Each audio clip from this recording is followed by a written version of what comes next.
Queridos, eu queria convidar o pastor Emerson. Vamos fazer a apresentação porque a educação nos manda, mas o pastor Emerson já é extremamente conhecido da nossa igreja. Louvamos a Deus que sempre tem atendido o nosso convite e agora veio também com a sua digníssima esposa que ali está, depois ele vai apresentá-la melhor. E também o grupo de louvor da IBEI, da Igreja Batista Emanuel do Ibura. Também quero agradecer pela presença de vocês, está brilhantando o nosso tempo de celebração na noite de hoje. Pastor Emerson, Deus te abençoe e que a graça do Senhor seja sobre a tua vida. Graça e paz, igreja. Que alegria estar com os irmãos. Tenho lembranças preciosas dessa igreja, de muito tempo. Acho coisa linda, né? Nossas crianças podendo ter um tempo específico para aprender da palavra do Senhor.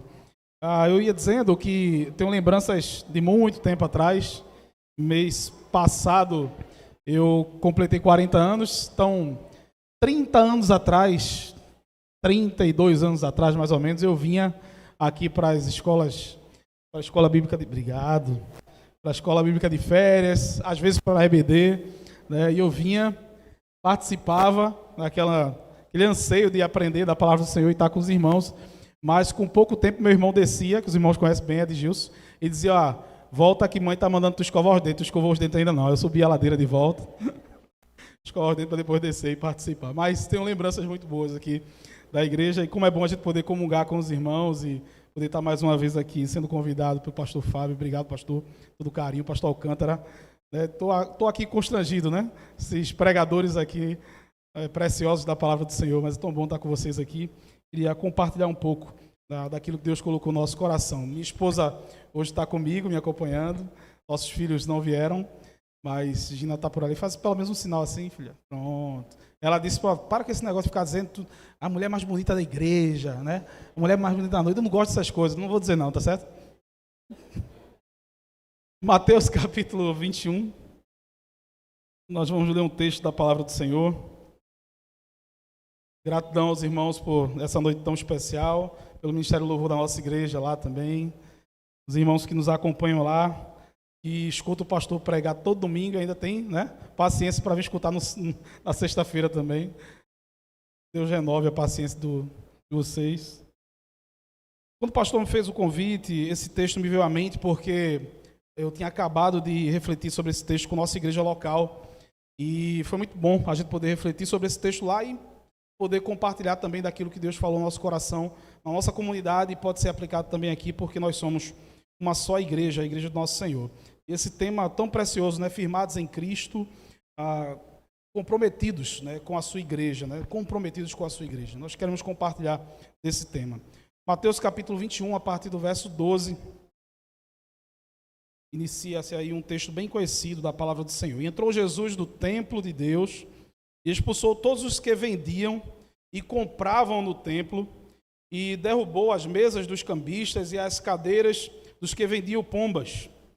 Verso 13, disse-lhes, está escrito, a minha casa será chamada casa de oração, mas vós tendes convertido em covil de ladrões. E foram ter com ele no templo cegos e coxos e curou-os. Vendo então os principais dos sacerdotes e os escribas as maravilhas que fazia, e os meninos clamando no templo, hosana ao filho de Davi, indignaram-se. Verso 16, e disseram-lhe, ouves o que estes dizem? E Jesus lhes disse, sim, nunca lestes, pela boca dos meninos e das criancinhas de peito tiraste o perfeito louvor? E deixando-os, saiu da cidade para Betânia, e ali passou a noite. Amém? Vamos orar mais uma vez? Pai, nós te agradecemos por tua palavra e nós te pedimos uma única bênção nessa noite. A bênção de que só a tua voz seja audível nesse lugar. Fala conosco no nome de Jesus. Amém. Irmãos, a igreja do Senhor, ela está sendo edificada. Em Mateus capítulo 16, o Senhor Jesus, conversando com os seus discípulos, ele faz uma pergunta muito interessante. O que andam falando de mim por aí? É a pergunta de Jesus. E a resposta daqueles discípulos é a seguinte, olha, andam falando muita coisa, inclusive dizem que o Senhor é um profeta, que o Senhor é João Batista, que o Senhor é Jeremias.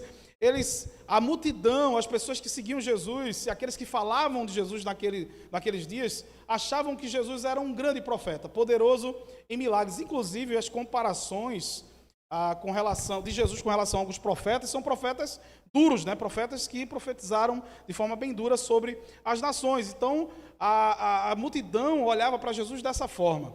Mas Jesus, ele não tem o que comentar sobre isso, ele só tem o que lamentar, porque até então ninguém sabia ou ninguém conseguia dizer de fato quem Jesus era. Simplesmente, a multidão que tanto seguia Jesus, resumia Jesus à figura de um profeta. E quando Jesus traz a mesma pergunta para os discípulos e pergunta para eles, então, vocês que estão comigo, mais perto, mais próximo, andam comigo o tempo todo, quem eu sou para vocês? O que vocês dizem ou o que vocês pensam a respeito de mim? E aí Pedro faz aquela declaração tão conhecida da igreja, né? Tu és o Cristo, o Filho do Deus vivo. Vamos repetir isso juntos? Tu és o Cristo, o Filho do Deus vivo. Sim, essa declaração explode de alegria no coração de Jesus. Jesus fica muito satisfeito com aquela declaração, mas Jesus ao mesmo tempo vai logo baixando a bola de Pedro, vai dizendo: Pedro, olha, isso não veio do teu intelecto, não foi carne nem sangue que te revelou, isso não veio da tua cachola, foi o próprio Pai que te revelou essa grande verdade, foi Deus que te deu essa verdade. E sobre esta pedra que você acabou de lançar, sobre esse fundamento que você acabou de lançar, eu vou edificar a minha igreja. Então a igreja do Senhor Jesus está sendo edificada pelo Senhor Jesus na rocha ou no fundamento que foi lançado por Deus através de Pedro. Que fundamento é esse? Que Jesus é o Cristo, o Filho do Deus vivo. Então a igreja de Jesus ela é firmada nessa verdade. Por isso que nós dizemos que é a igreja de Jesus. E por ser uma igreja de Jesus, ela não é a igreja do ministério do apóstolo fulano de tal, como a gente vê por aí. Ela não é a igreja do profeta fulano de tal, ela não é a igreja do pastor fulano de tal, ela é a igreja de Jesus. E todos que comungam nesta igreja estão compartilhando de dons, de vocações, para que essa igreja continue sendo edificada. Mas, mesmo assim, quem continua edificando essa igreja é o Senhor Jesus, através de cada um de nós. Então nós somos participantes daquilo que o Senhor está fazendo. Para nós é um privilégio. Sem nós, Ele consegue fazer. Então, para nós, é um privilégio poder participar daquilo que o Senhor está fazendo. Nós somos convocados a participar disso. Isso é lindo. Eu tenho frustrado, pastor Fábio, alguns jovens, adolescentes, quando eu converso sobre propósito. Eu acho que uma crise juvenil é quando a gente pensa assim: qual é o propósito de Deus para a minha vida? Deus não tem propósito para a tua vida. Deus te quer para o propósito dele. Ele tem um propósito, ele está estabelecendo a sua vontade, ele tem uma missão, está estabelecendo a sua missão e está nos convidando para participar daquilo que ele está fazendo. Então, para nós é um privilégio participar daquilo que ele está fazendo. E o que é que ele está fazendo? Ele está edificando a sua igreja. Nós estamos contribuindo, somos, nas palavras do apóstolo Paulo, nós somos cooperadores com Cristo na edificação da igreja que pertence a Ele.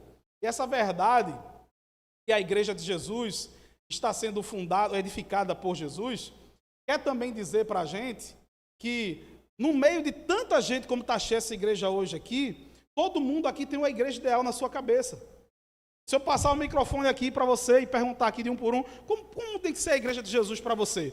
Aí você, eu acho que tem que ser assim, acho que tem que ser assim, acho que tem que ser assim. Mas você não percebeu, eu acabei de perguntar como é que tem que ser a igreja de Jesus para você. Então como é que tem que ser a igreja de Jesus para a gente?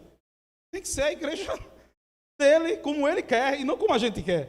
Porque todo mundo tem um estilo de culto, todo mundo tem uma música melhor, todo mundo tem uma forma melhor de ser igreja. Então todo mundo tem um jeito que acha que é melhor de ser. Tudo bem, todo mundo pode ter as suas vontades, mas o que importa aqui é a vontade do Senhor Jesus. E é a igreja dele que ele está estabelecendo. Eu tenho certeza que o pastor Fábio não só faz aqui na igreja aquilo que ele quer, que ele gostaria que fosse, mas ele se submete em oração e compartilha numa assembleia, por isso nós somos batistas, né? Para poder entender o Senhor se manifestando no meio da igreja, aquilo que é a vontade dele e não aquilo que é a vontade da igreja. Porque a igreja ela é submissa à vontade do seu dono, e o dono dessa igreja aqui é Jesus. Amém? Pois bem, essa é só uma introdução, para a gente entender o que está acontecendo aqui em Jerusalém, nesse texto que nós estamos lendo. Nos versículos anteriores, Jesus acabou de entrar em Jerusalém sentado no jumentinho. E as multidões aclamavam Jesus. Adoravam e diziam, olha, ele está chegando, é o rei. E Jesus acabou de entrar em Jerusalém e agora ele está indo no templo. E quando ele entra no templo, algumas coisas acontecem ali para a gente poder aprender, usando aqui uma palavrinha que eu gosto muito, o pessoal lá da igreja está acostumado a ouvir, de forma pedagógica o que está acontecendo aqui no texto. O Senhor quer nos ensinar como a gente pode estar comprometido com a sua igreja, o que é que ele quer encontrar nessa igreja que é comprometida com ele. Mas antes mesmo dele começar a formar essas características de uma igreja saudável que ele quer encontrar no nosso meio, ele quer expulsar também algumas coisas. E quando ele chega naquele templo em Jerusalém, ele começa a fazer, ele começa a expulsar. E a gente vai refletir sobre isso aqui. É bem verdade que esse templo ele é bem simbólico. Nós já sabemos, principalmente segundo a oração e as palavras do Estevão, lá em Atos capítulo 7, que Deus ele não habita mais em templos feitos por mãos de homens. Então, este templo aqui, e toda a figura, principalmente do Antigo Testamento, é um símbolo daquilo que vai ser perfeitamente revelado em Jesus no Novo Testamento. E o templo no Antigo Testamento é casa de Deus, e aqui o Senhor está dizendo, não vai ficar pedra sobre pedra, eu vou destruir esse negócio aqui, vou levantá-lo em 3 dias, se referindo à sua ressurreição.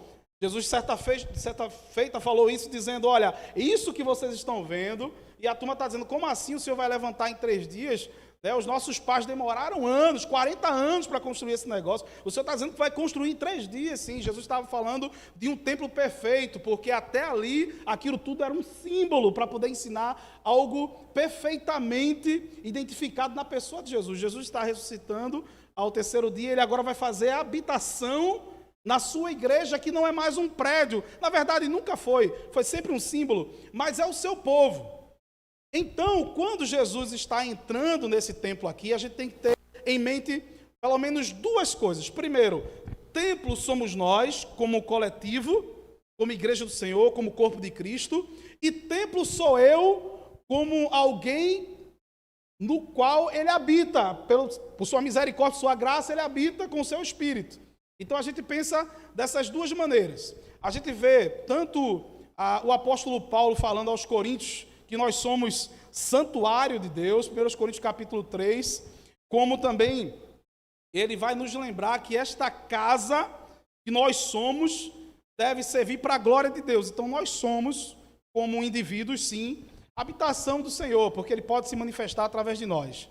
Só que o próprio Jesus falou, por exemplo, no Evangelho de Mateus, que ele se manifesta onde estiverem 2 ou 3 reunidos em seu nome. Mateus capítulo 18, versículo 20, ele observa, tem 2 ou 3 reunidos no seu nome, e ele está presente, ele está se manifestando. Então, o templo, além de ser eu, o templo é nós. E, na visão apocalíptica de João, João está vendo, naquela visão ali extraordinária, o Filho do Homem passeando no meio dos 7 candelabros, ou dos 7 castiçais. Depois, o próprio texto de Apocalipse explica que aqueles 7 castiçais são as 7 igrejas, que significa a totalidade da igreja do Senhor espalhada por toda a face da terra. Isso quer dizer que o Senhor ele se manifesta, ele se movimenta no meio da sua igreja. Então, ele está em mim e ele está em nós. Amém, igreja? Então, ele está em mim como pessoa, em você como pessoa, mas ele também está aqui no nosso meio, passeando no nosso meio e dando diagnóstico, né? Ele chega para a gente e diz assim, eu conheço as tuas obras, eu conheço as tuas obras, como diz no texto de Apocalipse. Então, o Senhor está em nós e se manifesta em nós. Então, olhando deste ponto de vista, não agora mais como um prédio onde Jesus entrou, nesse texto que nós lemos, a gente vai agora observar como Jesus chegou em nós como igreja e como ele chegou em mim como igreja. E ele agora está dizendo, tem algumas coisas que eu encontrei que eu preciso expelir, que eu preciso expulsar, mas tem algumas coisas que eu preciso construir. Essa vai ser a nossa visão do texto agora. Amém? Primeira coisa que o Senhor nos mostra, que ele quer expulsar do meio da sua igreja, é o comércio. O texto nos diz, no versículo 12, e entrou Jesus no templo de Deus e expulsou todos os que vendiam e compravam no templo. Então a primeira coisa que o Senhor Jesus observa no templo, isso é muito pedagógico, irmãos, em nome de Jesus, a gente precisa entender isso aqui. O Senhor, Ele não quer encontrar comércio no nosso meio.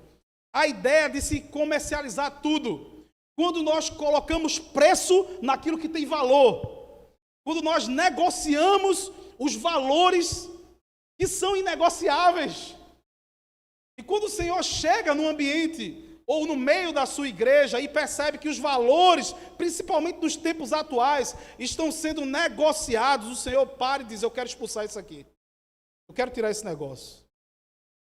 Você quer ver uma coisa? Você pode pensar em muitas coisas, mas uma das coisas que está sendo muito negociada hoje em dia é se determinados textos são bíblicos ou não.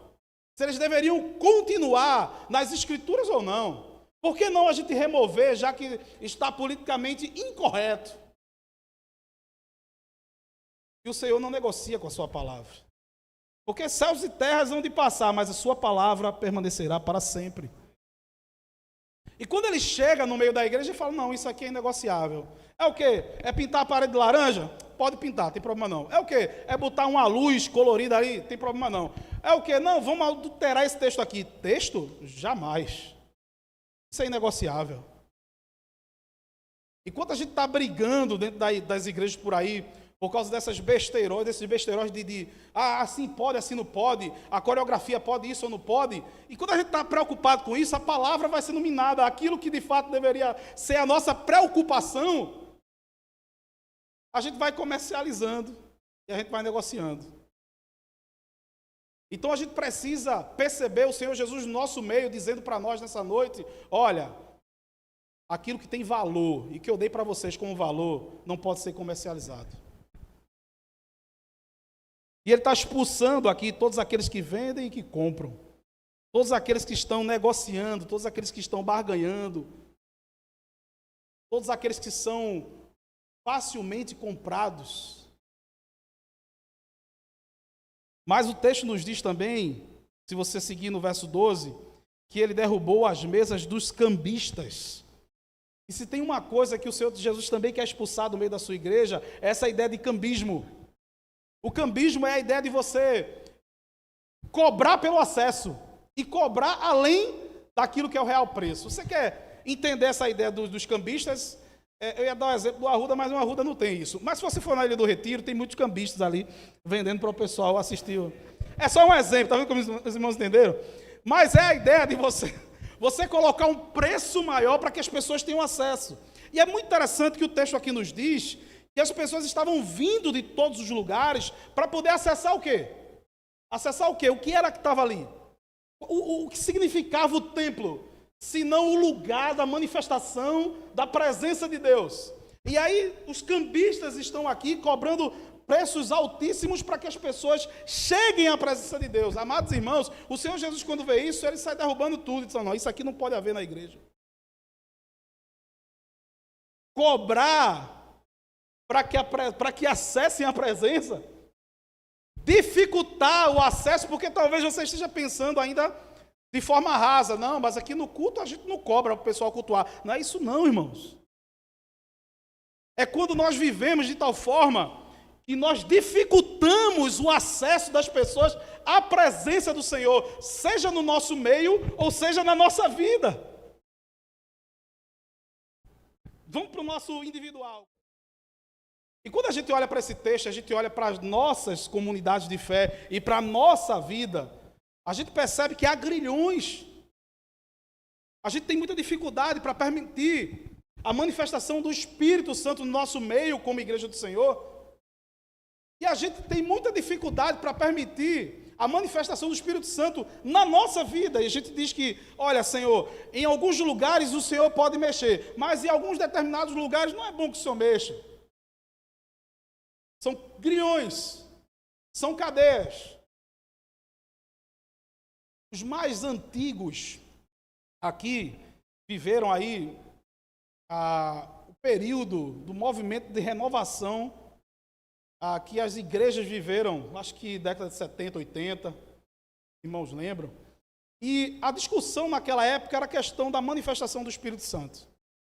Aí a gente percebe, quando a gente vai ler a história, né, depois de muito tempo, a gente começa a ler e tentar entender, o negócio vai ficando mais claro, a gente percebe que houveram ali dois extremos, né? Houveram aqueles que começaram a usar dessa ideia da manifestação do Espírito para dar lugar à libertinagem, e misturavam tudo, e achavam que ser cheio do Espírito era uma manifestação que se dava no estereótipo ou no exterior, e começaram a mexer na liturgia de culto e tudo mais, e aquilo virou uma bagunça. Foi um extremo. Mas existiram também as igrejas históricas, onde nós estamos incluídos, que ficaram com medo de mexer neste assunto e começaram a tratar o Espírito Santo como uma doutrina. E colocaram o Espírito Santo dentro de uma caixinha. E disseram assim, não, vamos falar sobre tudo na igreja, mas sobre isso aqui a gente só dá uma palavrinha, como se o Espírito Santo pudesse causar algum mal no meio da igreja. Pelo contrário. O Espírito Santo tem que ter toda a liberdade no nosso meio. Nós não temos, pelo contrário, medo nenhum. Olha, Espírito, tu tens liberdade, faz como o Senhor quiser. Porque é Ele que está no nosso meio, irmão. O Senhor Jesus, quando foi consolar a igreja dizendo, olha, eu vou ser assunto aos céus, João capítulo 14, eu vou preparar lugar para vocês, mas fiquem tranquilos, eu não vou deixar vocês órfãos. Porque havia um desespero no coração dos discípulos. Jesus está indo embora. Era ele que ia redimir Israel, mas ele está indo embora, como é que pode esse negócio? Havia uma tristeza enorme. E Jesus começa a consolar dizendo, calma, eu vou mandar para vocês o outro consolador. O outro que é igual, né? A expressão no grego é muito linda isso. A expressão que fala do outro que sou eu. Vou mandar para vocês do meu Espírito, cumprindo a sua própria promessa que disse que estaria conosco todos os dias até o final dos tempos. Nós estamos vivendo o ministério do Espírito Santo, que é o Senhor Jesus no meio da igreja. E nós não podemos nunca algemar ou tentar algemar aqui o Espírito Santo para aquilo que ele quer fazer no meio da igreja. Porque o seu ofício é convencer o homem do pecado, da justiça e do juízo. E toda vez que a gente fica simplesmente querendo fazer com que ele fique dentro de uma caixinha, aprisionando, a gente vai dando margem para a igreja viver do jeito que quer, porque não há convencimento do pecado, da justiça e do juízo. Então, o Espírito tem que ter toda a liberdade para passear no meio da igreja, mas ele também tem que ter toda a liberdade para passear em nós. Como templos do Senhor, ele precisa identificar todas as áreas da nossa vida que precisam ser transformadas. E só o Espírito Santo pode trazer transformação para mim e para você. É por isso que a gente tem que dar liberdade e orar, olha, Espírito, vem e faz como te apraz. Então, irmãos, o Senhor Jesus entra no templo e ele começa a expulsar comércio, cambismo e prisões. Mas agora o texto nos diz o que ele começa a querer construir ali, ou ele propõe. Se você lê a sequência do texto, no versículo 13, o texto diz, e disse-lhes, está escrito, olha o que Jesus diz, a minha casa será chamada casa de oração. E Jesus, ele cita o profeta Isaías. O profeta Isaías, no capítulo 56, no versículo 7, na parte B, diz, pois a minha casa será chamada casa de oração para todos os povos. Jesus faz uma citação do profeta Isaías para nos lembrar que aquele lugar ali, em vez de comércio, em vez de cambismo, em vez de prisões, tem que ser um lugar de oração. E, por favor, não reduza a oração a simplesmente a ideia de falar com Deus. Porque quem pensa em oração numa perspectiva de um instrumento que Deus me dá para falar com Ele, ainda está precisando avançar nessa compreensão. Você só vai entender a oração, por exemplo, só vai entender o que Paulo disse aos Tessalonicenses, quando ele exortou a orar e sem cessar. A gente só vai entender isso quando nós percebemos que a oração é estar com Deus. É desfrutar dessa comunhão constante. Não necessariamente falar com Deus. Eu gosto muito, mas muito desse exemplo do pastor Russell Shedd, seminarista, outro seminarista curioso. E ele chegou para o pastor Russell Shedd para perguntar para o pastor Russell Shedd. O pastor Russell Shedd faleceu há alguns anos atrás, poucos anos atrás, mas é um nome assim de muito respeito no meio do povo de Deus. Homem de Deus. E esse seminarista disse assim, pastor, como é que o senhor ora? Aí o pastor disse assim, olha, então vamos marcar lá no meu gabinete, tal dia, tal hora. E eles marcaram, chegaram lá. O pastor chamou ele para orar, vamos orar, vamos. Se ajoelharam, aí se ajoelhou, eles ficaram lá um tempão, e o pastor não falava nada.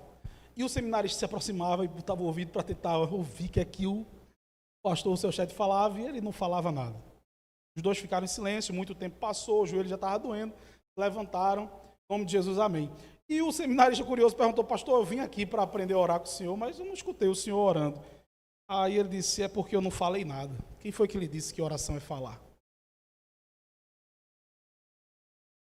E o seminarista disse, como assim? Ele disse, pois é, a oração é estar com Deus. Tem dia que a gente não consegue nem falar. E é até bom quando a gente não consegue nem falar, porque a gente não sabe nem falar como conta. Mas é desfrutar da presença e se submeter a essa vontade de Deus, ou essa voz de Deus. Eu acho isso lindo, irmãos, quando a gente entende e amadurece a nossa caminhada de oração com o Senhor. Existe uma perspectiva de oração devocional, onde eu acordo mais cedo, onde eu reservo meu tempo, isso aí é louvável, e a gente tem que investir tempo de oração assim com o Senhor. Existe a perspectiva de oração intercessória, quando a gente começa a orar uns pelos outros, mas há uma dimensão muito maior que é relacional, é estar com Ele, é caminhar com Ele. Tem uma expressão do pastor Paulo Borges Júnior, que eu sempre cito lá na igreja, que eu acho que isso tem que nos ensinar muito. Ele falou uma coisa que marcou meu coração. Quando ele lava, ele chamava os filhos dele para lavar o carro com ele não estava preocupado com o resultado daquela lavagem. Porque se ele tivesse preocupado com o resultado daquela lavagem, ele não chamava os filhos para lavar. Ele ia lá no lava-jato e colocava no lava-jato. Porque a última coisa que os filhos poderiam oferecer para ele era um bom resultado de um carro bem lavado. Por que ele chamava os filhos para lavar o carro? Pela relação. Pelo tempo juntos. É assim que o nosso Pai nos vê. Não pense você que você vai oferecer um resultado que vai impressionar Deus. Não há oração que impressiona Deus, não há resultado missional. Olha, Jesus, quantas almas eu ganhei para o Senhor. Ixi. Deixa de ser abestalhado. Ele podia levantar uma pedra para fazer isso no seu lugar. Ele te convida para a missão, não é pelo resultado que você pode dar, mas é pela relação. É porque você é filho. O que um pai mais quer é ter o filho por perto. Amém, irmãos? A minha casa será chamada casa de oração. É casa de relação.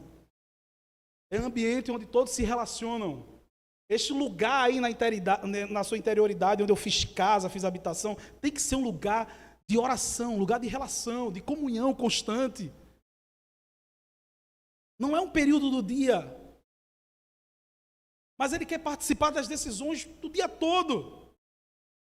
E aí, quando a gente percebe isso, gera temor no nosso coração, porque vem em nós uma percepção nítida de que Deus está o tempo todo.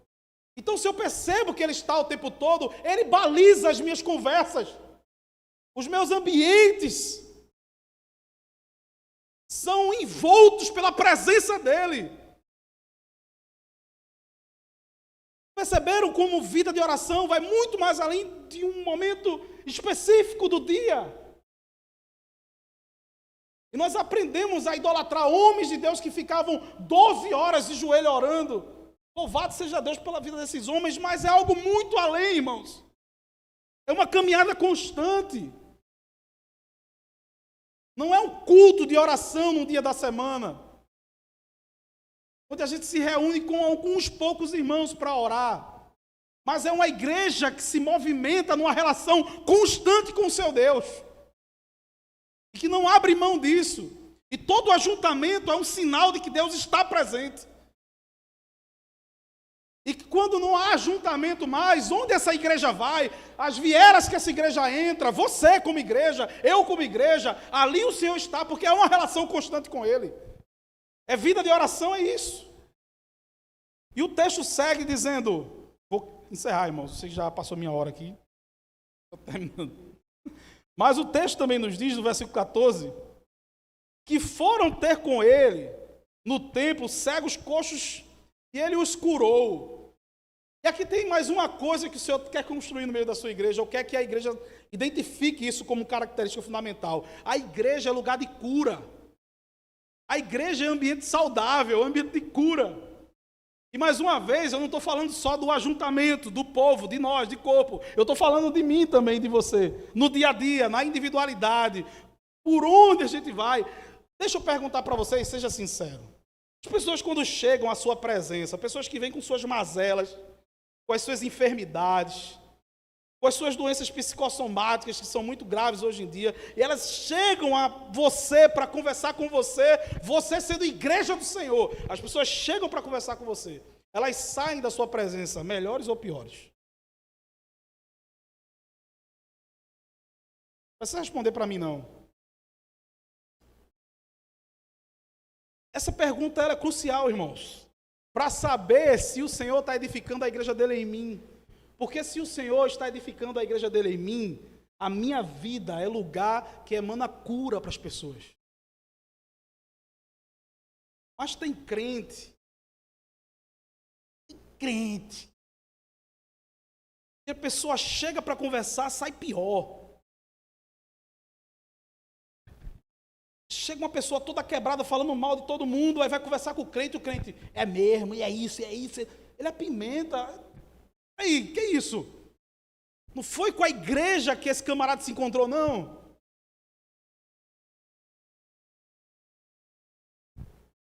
E a gente precisa entender isso, os nossos ambientes, o nosso ajuntamento é um ajuntamento de cura. As pessoas vêm aqui e são curadas. As pessoas vêm no nosso meio, no meio do louvor, o Senhor habita, Ele passeia, o Senhor Jesus está passeando no meio da igreja, seu Espírito tem toda a liberdade, e Ele vai tocando e vai curando, muitas vezes num abraço de um irmão no outro. Porque a melhor maneira, se você está procurando um estereótipo para adorar o Senhor, se é com as mãos levantadas, se é com os olhos fechados, se é com o joelho dobrado, e no momento de adoração, a melhor maneira e a melhor postura que você pode adotar no momento de adoração é olhar para o lado e abraçar o seu irmão. É você começar a perceber pessoas que chegaram até você e chegaram nesse ambiente precisando de cura. Porque se há um lugar que tem cura, esse lugar é a igreja do Senhor.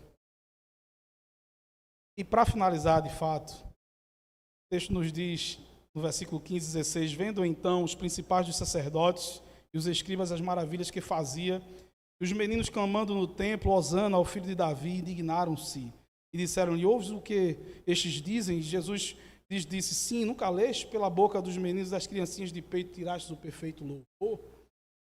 O que é que Jesus quer encontrar no meio da igreja? Adoração. Adoração. Povo que adora. Povo que declara como crianças, como esses meninos aqui, Hosana. Expressão Hosana, expressão hebraica linda, que enaltece a salvação no Senhor, que adora o Senhor da salvação. Hosana é um clamor por salvação, mas numa perspectiva de adoração. O Senhor, Ele quer encontrar esse lugar de adoração, não só o lugar de oração, não só o lugar de cura, mas esse lugar que adora, de vidas que se prostram, que se colocam diante do Senhor e falam, Hosana, louvado seja o teu nome, muito obrigado por tua salvação. Como a gente se movimenta no dia a dia, sabendo disso? Através de uma vida relacional com Deus, casa de oração, nós manifestamos no nosso meio cura, porque não há como se relacionar com Deus e através dessa relação não produzir as suas virtudes. A relação, e porque tem relação e porque tem cura, a gente declara ao Senhor em adoração, para que todos possam ouvir que este lugar é um lugar de salvação. Hosana, Ele salva. E aí essa adoração ao Senhor não é simplesmente um mero cântico, porque de cântico Deus não precisa, Porque por mais que a gente tente ser afinadinho aqui na terra, o Senhor tem miríades de anjos cantando o tempo todo nas alturas, santo, santo, santo é o Senhor, e aquele povo lá de cima não desafina, porque lá é tudo perfeito. Então não é de cântico que ele precisa, mas quando nós cantamos a salvação, é porque nós estamos anunciando para quem precisa ouvir lá fora: olha, aqui é o lugar de salvação, aqui é o lugar de cura. Então a nossa adoração ao Senhor é uma resposta para o sedento lá fora. Mais uma vez, não pense só na coletividade, agora pensa na tua vida no dia a dia. Como alguém que se relaciona, e porque se relaciona, produz a virtude, produz cura, produz abraço que cura, produz toque que cura, produz oração que cura, palavras que curam. E se movimenta em adoração o tempo todo ao Senhor, declarando para os outros que nós encontramos salvação.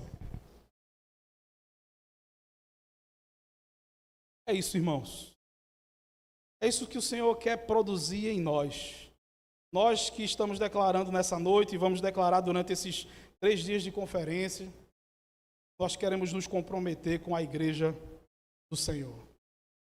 Ele quer expulsar de nós todo o comércio, toda a ideia de cambismo, todos os grilhões, todas as prisões.